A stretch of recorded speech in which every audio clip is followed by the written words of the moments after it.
الحمدللہ رب العالمین والصلاة والسلام علی سید الانبیاء والمرسلین اما بعد فاعوذ باللہ من الشیطان الرجیم بسم اللہ الرحمن الرحیم۔ الحمدللہ پروگرام الفرقان میں مختلف موضوعات پر کلام کرتے ہوئے اب جو ہم نے جس موضوع کا انتخاب فرمایا تھا وہ رازداری تھی، راز کی حفاظت تھا کہ راز کی حفاظت کرنی چاہیے، رازداری قائم رہنی چاہیے، اور اس کے بارے میں کچھ احادیث عرض کی تھیں اور اس میں آپ کو بتایا تھا کہ پہلے تو یہ بات آپ کے سامنے ظاہر کی تھی کہ راز کہتے کس کو ہیں۔ تو جیسے کہ علماء نے ارشاد فرمایا کہ راز اس پوشیدہ بات کو کہتے ہیں کہ جسے انسان کسی دوسرے کے سامنے ظاہر کرنا پسند نہیں کرتا ہے، اس کو چھپا کے رکھنا پسند کرتا ہے، یہ نہیں چاہتا کہ لوگ اس پر مطلع ہوں، اس کو راز کہتے ہیں۔ اگر ہم یہ بات کسی کو ایسی بات ہماری ہے ہم کسی کو بتا دیتے ہیں تو گویا کہ وہ اس شخص کے حق میں راز نہیں رہا، پوشیدہ بات نہیں رہی، اس کو پتہ چل گیا۔ تو راز کی حفاظت کرنا بہت زیادہ ضروری ہے، کیونکہ راز میں ایک وعدہ پوشیدہ ہوتا ہے، یعنی جب ہم کسی کو راز بتاتے ہیں تو خود بخود ایک وعدہ پوشیدہ ہوتا ہے، اور وہ وعدہ یہ ہوتا ہے کہ تم اس بات کو کسی کو مت بتانا۔ اس میں صراحتاً کبھی وعدے کا ذکر ہو جاتا ہے، جیسے ہم کہتے ہیں تم ایک بات بتاتا ہوں، پہلے وعدہ کرو کسی کو نہیں بتاؤ گے، وہ کہا ٹھیک ہے نہیں بتاؤں گا، یہ ایک وعدہ ہے، اور اس وعدے کا حفاظت کا یعنی راز کی حفاظت کا اس نے اقرار کر لیا۔ اور کبھی وعدہ نہیں بھی ہوتا، ہم کہتے ہیں یار کسی کو بتانا نہیں ہو، کہتے ہیں تم فکر مت کرو نہیں بتاؤں گا۔ تو اب یہ نہیں ہے کہ اس نے لفظ وعدہ ذکر نہیں کیا تو وعدہ نہیں، یہ بھی وعدہ ہے۔ اور بعض اوقات ایسا ہوتا ہے کہ صرف سامنے والا کہتا ہے ایک بات بتا رہا ہوں یہ راز ہے، اس کو راز رکھنا ہوگا، اور شروع ہو جاتا ہے، سامنے سے اقرار کرواتا ہی نہیں ہے، تو یہ بھی ایک راز ہے۔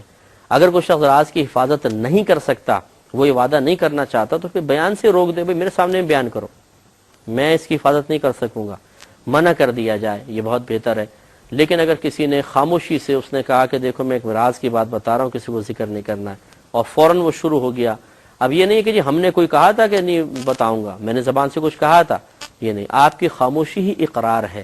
چنانچہ اگر کسی کو بتا دیا، ظاہر کر دیا تو راز ظاہر کیا، اور مسلمان بھائی کا راز ظاہر کرنا یہ خطا ہے، کیونکہ آخرت میں اس میں گرفت ہوگی، پکڑ ہوگی۔ تو مختلف حدیثیں ہم بتا رہے تھے، ابو بکر صدیق رضی اللہ تعالی عنہ والی روایت آپ کی خدمت میں عرض کی کہ جس میں آپ نے نبی کریم کے راز کی حفاظت فرمائی۔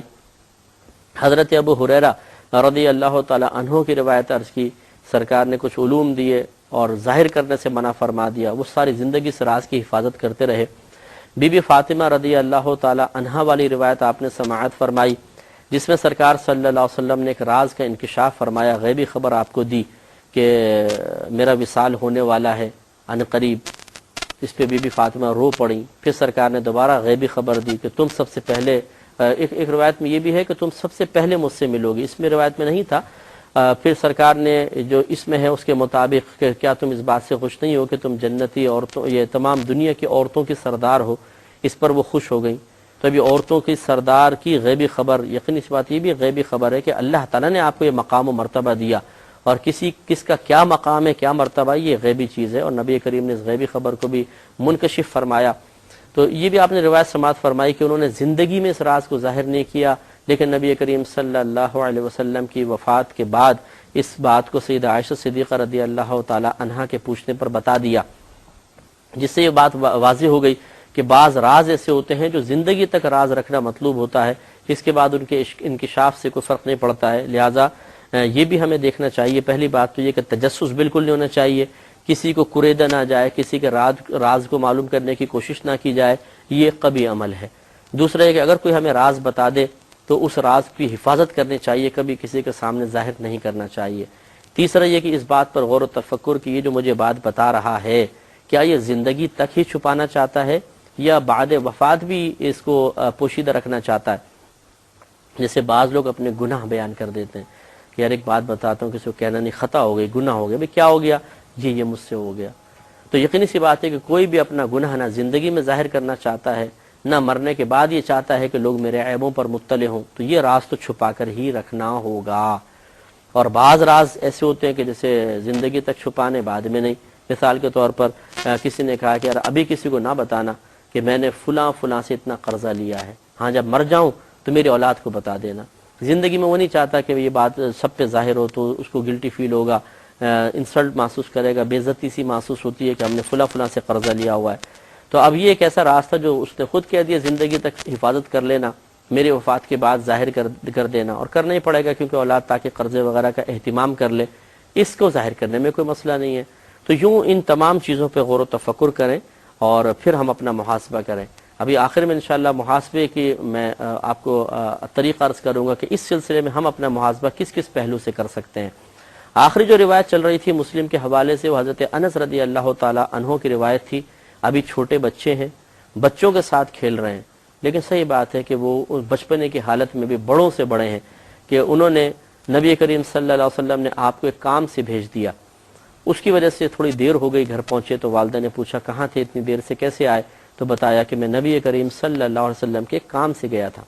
والدہ نے پوچھا وہ کام کیا تھا؟ تو آپ نے جواب میں ارشاد فرمایا کہ یہ ایک راز ہے۔ تو ہم اس پہ تبصرہ کر رہے تھے کہ آج کی کوئی ماں ہوتی تو 2 تھپڑ منہ پہ لگاتی اور کہتی کہ راز مجھ سے چھپاتا ہے، ماں سے کوئی چیز چھپتی ہے بتاؤ۔ تو اس چیز نے ظاہر کر دیا کہ ماں سے بھی کچھ چیز چھپتی ہے، بہت سے راز ایسے ہیں کہ ماں پہ بھی ظاہر نہیں کیے جائیں۔ بی بی فاطمہ رضی اللہ تعالی عنہا کا عمل بھی اس پر دال ہے کہ سیدہ عائشہ صدیقہ رضی اللہ تعالی عنہا آپ کی حقیقی نہیں لیکن بہرحال ستیلی والدہ تو ہیں، لیکن آپ نے زندگی میں راز نہیں بتایا۔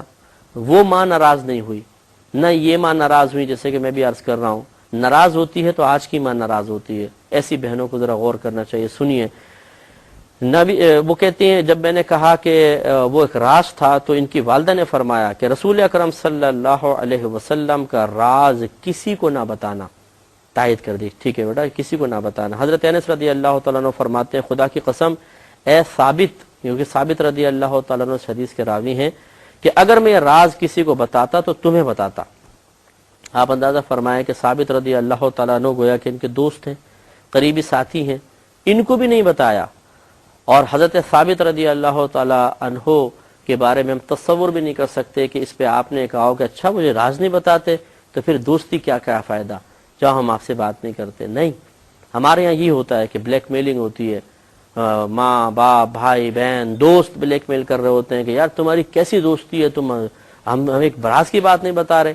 گویا کہ دوستی کا ان کے نزدیک تقاضا یہ ہے کہ ہر ایک کے عیب ہر ایک کے راز ان کے سامنے ظاہر کر دیں تو یہ پکا دوست ہے اور اس کی دوستی 100% خالص ہے، اور اگر راز ظاہر نہیں کیا تو دوستی میں کجی اور کوتاہی کمی ہے۔ یہ غلط چیزیں ہیں، ان چیزوں سے اجتناب کرنا چاہیے۔ ضرور راز کی حفاظت رہے گی، راز کی حفاظت کرنی چاہیے، راز کسی کے اوپر ظاہر نہیں کرنا چاہیے۔ تو ایک اس میں روایت اور سماعت فرمائیں، پھر اس کے بعد انشاءاللہ ہم تھوڑا سا محاسبانہ انداز سے اس کو دیکھتے ہیں۔ حضرت ابو سعید خدری رضی اللہ تعالی عنہ اس کے راوی ہیں، امام مسلم رضی اللہ تعالی عنہ نے صحیح مسلم میں اس روایت کو نقل کیا ہے۔ یہ کہتے ہیں کہ رسول اکرم صلی اللہ علیہ وسلم نے فرمایا کہ قیامت کے دن اللہ تعالیٰ کے ہاں بدترین درجے میں وہ شخص ہوگا جو رات میں کسی عورت سے تعلق قائم کرے، وہ اس کے ساتھ ہو اور پھر وہ اس کے راز کی تشہیر کرے۔ یعنی یہ پوشیدہ بات ہے کہ میاں بیوی کا کیا تعلق ہے، کس انداز سے ہے، اب اس کو ظاہر کرنا۔ نبی کریم صلی اللہ علیہ وسلم نے فرمایا کہ وہ شخص اللہ تعالیٰ کے ہاں بدترین درجے میں ہوگا۔ تو اب ہمیں اس پر غور و تفکر کرنا چاہیے۔ ہم شروع سے اپنا محاسبہ کرتے ہیں، میں بھی کرتا ہوں، آپ بھی کریں۔ پہلی بات یہ ہے کہ کسی کے راز پر مطلع ہونے کے جذبے کو دبانا چاہیے، کچلنا چاہیے، اس تجسس کے مادے کو ختم کر دیں کہ دوسرے کا راز ہمیں پتہ چلے۔ لیکن بدبختی اور بدنصیبی یہ ہے ہم لوگوں کی کہ ہر جگہ یہ نحوست سب سے زیادہ ہمیں نظر آتی ہے کہ دوسرے کا راز، دوسرے کی باتیں پتہ چل جائیں۔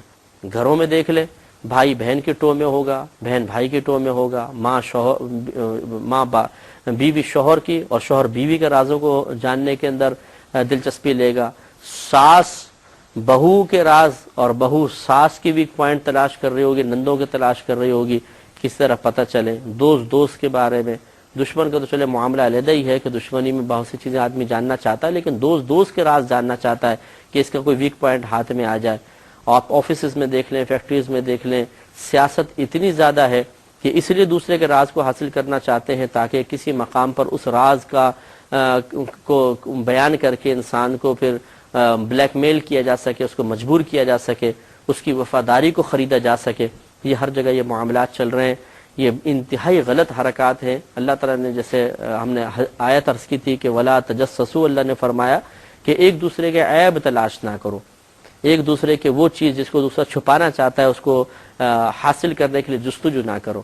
تو ہمیں غور و تفکر کرنا ہے کہ ہم میں گندی عادت تو نہیں ہے کہ جب تک کسی کا راز پتہ نہ چل جائے ہمارے دل کو سکون نہیں ملتا ہے۔ ایسا تو نہیں کہ دو اگر بات کر رہے ہوتے ہیں کان لگاتے ہیں چپکے سے کہ پتہ چلے کیا بات کر رہے ہیں، کوئی گفتگو کر رہا ہے اس کی گفتگو وہ ٹیپ تو نہیں کر لیتے تاکہ بعد میں پتہ کریں کہ کیا کیا بولا گیا تھا۔ یہ چیزیں بالکل غلط ہیں، ان سے بچنا چاہیے۔ اللہ تعالیٰ نے نبی کریم صلی اللہ علیہ وسلم نے اس کو چونکہ اللہ کی نافرمانی والا تجسس یہ نہی کا صیغہ ہے، اب تجسس کرنا اور راز معلوم کرنے کے لیے پھر عملی قدم اٹھانا یقیناً گناہ ہے۔ اگر سامنے والا نہیں چاہتا کہ میرا راز ظاہر ہو اور ہم پھر اس کے پیچھے پڑ رہے ہیں تو یہ گناہ کا فعل ہوگا، اس پر توبہ کرنی ہوگی۔ اور پھر اس کے بعد دوسرا محاسبہ کہ اگر کوئی ہمیں راز بتاتا ہے تو کیا ہم اس راز کی حفاظت کرتے ہیں یا نہیں کرتے ہیں۔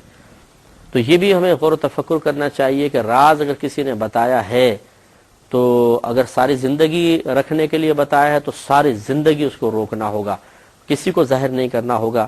لیکن ہمارے یہاں ایسا ہوتا ہے کہ کبھی کبھار مطلب پیٹ اتنا ہلکا ہوتا ہے کہ کسی کا راز پتہ چلے تو وہ بات اندر رہتی ہی نہیں ہے۔ خواتین میں زیادہ ہوتی ہے کہ بہن دیکھو تمہیں ایک بات بتاتی ہوں، فلاں نے منع کیا تھا کہ کسی کو نہ بتاؤ لیکن صرف تمہیں بتا رہی ہوں، تم کسی کو نہ بتانا۔ تو کہتی ٹھیک ہے بہن تو فکر مت کرو بتاؤ۔ اب وہ ساری بات بتا دی۔ وہ بہن بھی نہیں کہ سنت پہ عمل کرتی، وہ تیسری کے پاس جا کر بولتی ہے کہ بہن اس نے فلاں نے منع کیا ہے دیکھو لیکن تمہیں بتا رہی ہوں۔ تو یہ خود سوچئے کہ جب ایک بات ایک پیٹ میں نہیں رہی دو پیٹوں میں کیسے باقی رہ سکتی ہے۔ تو اس لیے یہ بھی ایک غلط رویہ ہے اور وعدہ خلافی ہے کہ ہم کسی کے راز دوسرے کو بتا دیں۔ تو بعض اوقات بے خیالی میں نکل جاتا ہے، بعض اوقات اس طرح پیٹ کے ہلکے پن کے جیسے نکلتا ہے، بعض اوقات دشمنی میں نکلتا ہے۔ ایک دوست ہے اس نے راز بتا دی، اب لڑائی ہو گئی اس سے، بولتا سارے اس کے راز بتا دوں گا۔ یہ غلط ہے، یہ سب گناہ ہیں، اس سے بھی ہمیں بچنا ہوگا۔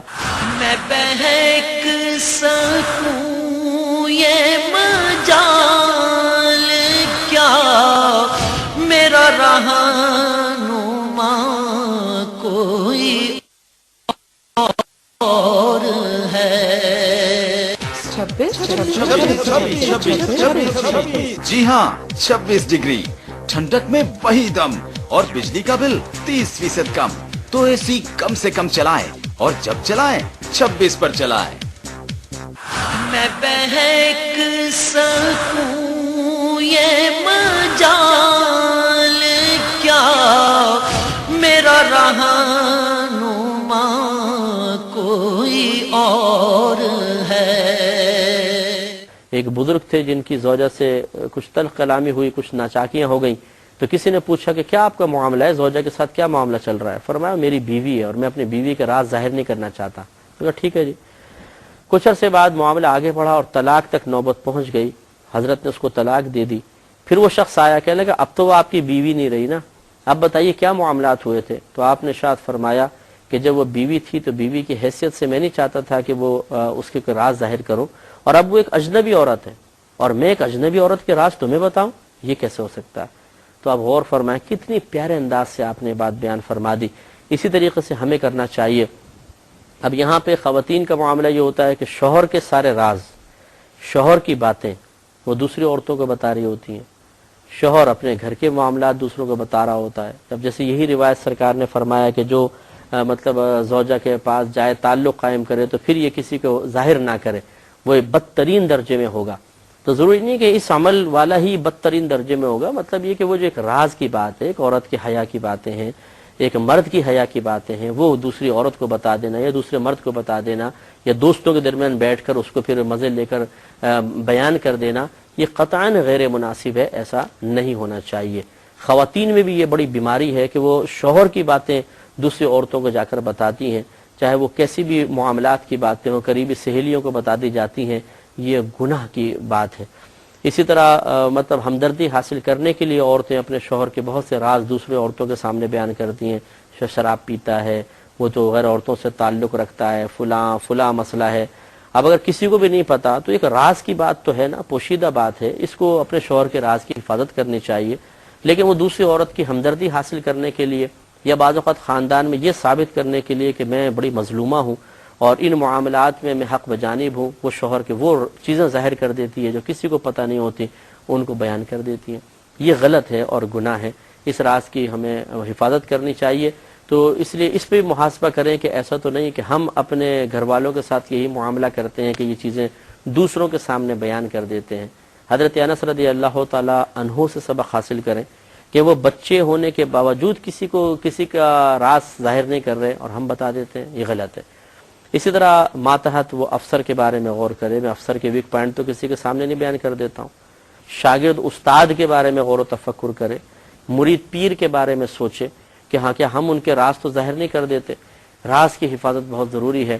بعض اوقات ایک بڑا آدمی اعتماد کر کے ہی ہمیں کچھ بتاتا ہے، جیسے میں نے استاد کی مثال دی، پیر کی مثال دی، افسر کی مثال دی۔ وہ اپنے ماتحت کو کچھ اعتماد کر کے، کچھ اعتقاد رکھ کر ایک بات بتاتا ہے۔ اگر آپ اس بات کو آگے بیان کر دیں گے تو آپ نے کسی کے اعتماد کی دھجیاں بکھیر دی ہیں، یہ غلط چیز ہے۔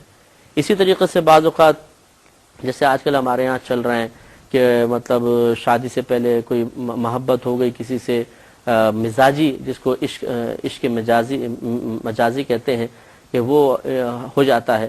اب اس میں ایک دوسرے کے راز بعض وقت پتہ چل جاتے ہیں، پتہ چل گئے، اب آگے شادی نہیں ہوئی، مثال کے طور پہ لڑکی کی کہیں شادی ہو گئی، لڑکے کی کہیں ہو گئی، اس میں بھی یہ دیکھا ہے پھر ایک دوسرے کے راز کی حفاظت نہیں کرتے ہیں۔ بعض اوقات بے پرواہی میں کہ چلو اب تو تعلق نہیں رہا، اب بیان کرنے میں کیا حرج ہے، یہ بھی غلط۔ اور بعض اوقات اس کینہ اور بغض میں کہ میرے ساتھ کیوں نہیں شادی ہوئی، میرے ساتھ وعدہ کیا گیا تھا جی شادی ہوگی، بڑے عہد و پیمان ہوئے تھے، اور پھر والدین کے بہکائے میں آ کے لڑکی نے دوسری جگہ شادی کر لی ہے اور میں بھی اس کی زندگی کو خراب کر دوں گا، تو سارے راز ظاہر کر دیتے ہیں۔ یہ حرام اور گناہ کبیرہ ہے۔ یاد رکھیں، یا تو میں نے جیسے پہلے عرض کیا کہ کسی کا راز معلوم ہی نہ کریں۔ اگر آپ اپنے آپ کو اس کا اہل نہیں سمجھتے کہ کسی کے رازداری اور پاسداری آپ رکھ سکیں، تو کیوں اپنے آپ کو اس آزمائش میں مبتلا کرتے ہیں؟ اور اگر راز پتہ چلی جائیں تو زبان کٹ جائے، گردن کٹ جائے، لیکن راز باہر نہیں نکلنا چاہیے۔ اس طرح کی حفاظت مطلوب و محبوب ہے، تاکہ بروز قیامت ایسا نہ ہو کہ وہ شخص ہمیں اللہ کی بارگاہ میں کھڑا کر کے یہ پوچھے کہ اللہ تعالیٰ اس سے معلوم کر کے اس نے میرے راز کو سب کے سامنے ظاہر کر کے مجھے ذلیل اور بے عزت کیوں کیا تھا، میری عزت کے زوال کی کوشش کیوں کی تھی، میرے گھر کو کیوں برباد کر دیا تھا۔ کیونکہ بعض راز ایسے ہوتے ہیں کہ گھر ٹوٹ جاتے ہیں، اور یہ عورتیں خاص طور پہ یہ بڑی مطلب اللہ تعالیٰ ان کو ہدایت عطا فرمائے، یہ بڑی خطرناک ہوتی ہیں۔ بعض عورتیں یہ ایسے ایسے راز ایک دم بھری محفل میں ظاہر کر دیتی ہیں کہ اس سے شوہر بیوی میں بدگمانی پیدا ہو جاتی ہے، باپ بیٹے سے، بیٹا باپ سے بدزن ہو جاتا ہے، اور رشتے ٹوٹ جایا کرتے ہیں۔ اس قسم کے عورتوں کو بھی اللہ تعالیٰ ہدایت عطا فرمائے، ایسے مردوں کو ہدایت عطا فرمائے۔ ہم اسے بعض اوقات سیاست کا نام دیں، یہ سیاست ہے جی، یہ نہیں، اس قسم کی سیاست حقیقتاً اس کا مذہب اسلام سے کوئی تعلق نہیں ہے۔ سیاست نہیں، منافقت ہے، یہ سیاست نہیں، گناہ ہے۔ اللہ تعالیٰ سے دعا ہے کہ رب کریم جو باتیں بیان ہوئیں ان پر عمل پیرا ہونے کی توفیق عطا فرمائے، دوسروں کے راز کی حفاظت کی توفیق عطا فرمائے، آمین۔ وآخر دعوانا ان الحمد للہ رب